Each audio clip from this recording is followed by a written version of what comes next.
वक्त करता है परवरिश बरसों। आज़ाद कश्मीर के दानशूर और कालम निगार शायर अदीब रे सीनियर ब्यूरो करेट अकरम सुहेल के कलम से।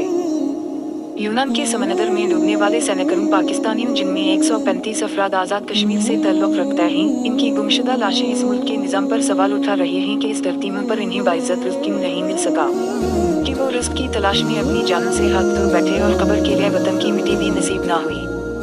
मुल्क के 10 करोड़ इंसान गुर्बत की लकीर से नीचे क्यों जिंदगी बसर कर रहे हैं, 2 करोड़ बच्चे स्कूल जाने की बजाय जबरी मशक्क़त में क्यों नसीर हैं।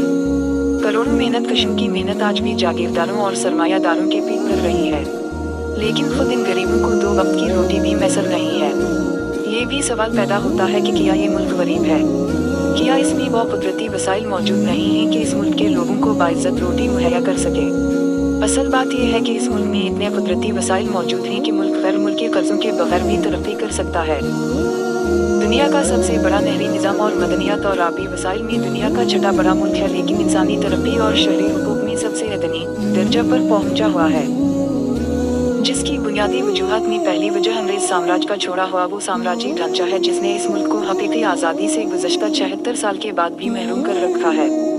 अंग्रेज चला गया, लेकिन इनके सहूलतकारों से ना मुल्क आज़ाद हो सका, ना ही वो निज़ाम तब्दील हो सका। सारी दुनिया में जागीरदारी निज़ाम ख़त्म हो गया, लेकिन पाकिस्तान में एस्टैब्लिशमेंट का ताकतवर गिरोह इसमें नया हिस्सादार बन गया, जिसकी वजह से करोड़ों हारियों और मज़ारिन की गर्दनों में गुलामी का फंदा और मजबूत हो गया। कुदरती वसाइल मुल्की मफाद में इस्तेमाल होने की बजाय मुल्की और गैर मुल्की साम्राज्यी कंपनियों के कब्जा में चले गए।